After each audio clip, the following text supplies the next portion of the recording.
फकीर की बद्दुआ। चचा चमन मोहल्ले के सबसे कंजूस आदमी थे। इनके घर कोई मेहमान चला जाए तो रस्मी गुफ्तगू के बाद पूछते, चाय तो नहीं पियेंगे बा? नुकसानदाह है। हाँ, शरबत थोड़ा गर्म है, चलेगा क्या?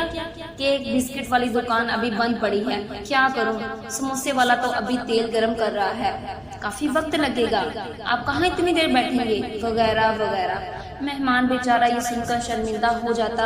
एक दिन दोपहर को किसी फकीर ने इनके घर का दरवाजा खटखटाया। चचा चमन ने दरवाजा खोले बगैर पूछा, कौन है?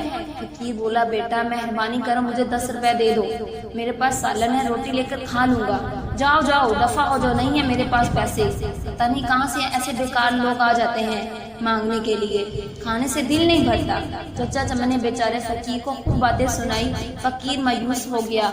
आखिर इसकी जुबान से बद्दुआ निकली, अल्लाह तुझे हमेशा खाने से दूर रखे, तू भी कुछ ना खा सके।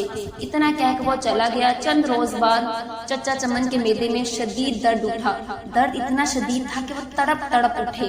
घर वाले इनको अस्पताल ले गए। अस्पताल में चचा चमन के मुख्तलिफ टेस्ट हुए। आखिर मेदे का अल्सर तशखीस हुआ। डॉक्टर ने हदायत की कि 10-15 दिन तक अस्पताल में रहना होगा ताकि मुकम्मल इलाज मुआवजा किया जा सके। अस्पताल से घर वापस आए तो कमजोरी से निढाल थे। बहुत बुरा हाल था, कोई चीज हजम ना होती थी। दही भी खाते तो उल्टी हो जाती। डॉक्टर के पास जाते तो वो कहता बद परहेजी की है। टेस्ट करवाते तो सब ठीक आते। दवा बाकायदगी से इस्तेमाल करने के बावजूद तबीयत संभलने में नहीं आ रही थी। रंग पीला पड़ गया था। थोड़ा सा खाने पर भी उल्टी हो जाती। चचा चमन की रातों की नींद उड़ चुकी है। उनको मौत खौफ होने लगा। एक रात सोचते सोचते इन्हें नींद आ गई। वहाँ में देखा कि पुलाव की देख के करीब बैठे हैं और सबको चावल बांट रहे हैं। सुबह उठकर चचा चमन ने घर वालों को अपना ख्वाब सुनाया। उन्होंने मशवरा दिया कि गरीबों को खाना खिलाए। चचा चमन ने खैरो बावर्ची को बुलवाया और इससे पूछा, बेटा पुलाव की देग 10 किलो वाली देग पर कितना खर्च आ जाएगा? बावर्ची ने खर्च बताया।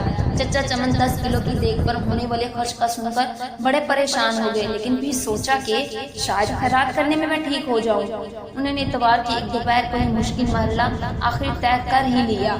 मोहल्ले के नौजवानों की मदद से मोहल्लेदारों और गरीब गुरबा में चावलों की तकसीम हुई। चचा चमन अभी काफी पुरसुकून रहने लगे।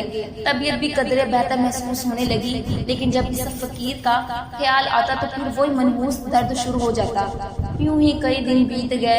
एक शाम को किसी फकीर की आवाज आई, अल्लाह के नाम पर दे दो बाबा। चाचा चमन भाग कर गए। वही फकीर खड़ा था जिसने इन्हें बददुआ दी थी। चचा चमन इसका बाजू पकड़कर अंदर ले आए। फौरन उन्होंने अपने बड़े लड़के को होटल से कई किस्म के खाने लाने के लिए दौड़ाया। कुछ ही देर में लड़का होटल से शामी कबाब, बिरयानी, कोरमा, रोटियां और आइसक्रीम ले आया। चचा चमन और फकीर ने पेट भरकर खाया। जाते वक्त फकीर बहुत खुश था। एक हफ्ते इलाज के बाद चचा चमन मुकम्मल तौर पर सेहतयाब हो चुके थे।